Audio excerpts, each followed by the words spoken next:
Good morning সবাইকে। পাপিয়াস ব্লগে সবাইকে অনেক অনেক স্বাগত। সবাই কেমন আছো? আশা করছি সবাই খুব ভালো আছো। আমার নতুন ব্লগে সবাইকে অনেক অনেক স্বাগত। সকালবেলায় দেখো কত শিউলি ফুল ফুটে পড়ে আছে।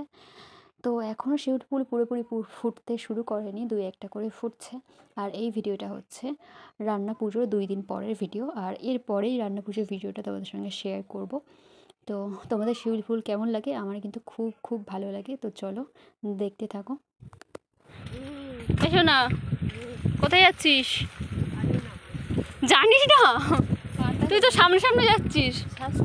নদীর পার হয়ে পান্তাকে বেড়াচ্ছে পুজোর পান্তা। চলো। কই নাতিটা কই?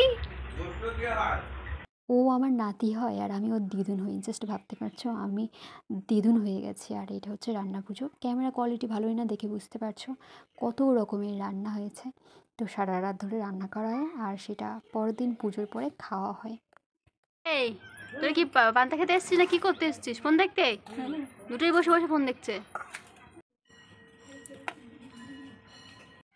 ডাল ভাজা, আলু ভাজা, তারপর বেগুন ভাজা, চিচিঙ্গি ভাজা, কলা ভাজা, কুমড়ো, কি বলে, চিংড়ি, ঢ্যাঁড়স ভাজা। এইটা হচ্ছে ইলিশ মাছের তরকারি। আর এটা হচ্ছে ইলিশ মাছ ভাজা। আর এটা হচ্ছে কচু শাক। এখনও আরও বাকি আছে। গত বছর আমি টোটাল 5টা বাড়িতে খেয়েছিলাম, কিন্তু এবছর জানি না একটা বাড়িতে খাওয়ার পরে আর আমার খেতে ইচ্ছা করছিল না। আর এটা কাকিদের বাড়ি। আর আগে ভিডিওতে দেখালাম, মানে আরও অনেক আইটেম ছিল, সেইটার ভিডিও করা হয়নি। আর এটা হচ্ছে আমাদের সামনের কাকির বাড়ি। কাকির বাড়িতে শুধুমাত্র পিঠে খেয়েছিলাম, কারণ একবার খাওয়ার পরে খেতে ইচ্ছে করছিল না। আর এত নিমন্ত্রণ আসে, কোন বাড়িতে যাব বুঝে উঠতে পারি না, মানে 15-16টা বাড়িতে নিমন্ত্রণ থাকে। আর এটা হচ্ছে আমার একটা ফ্রেন্ডের বাড়ি। তখন রাত 9টা, প্রায় সব কিছু শেষের পথে, মানে সারাদিন লোকজন খাওয়ার পরে এইটুকুই বেঁচেছিল। নাহলে দেখতে পেতে এ বাড়িতে সব থেকে বেশি রান্না হয়েছে।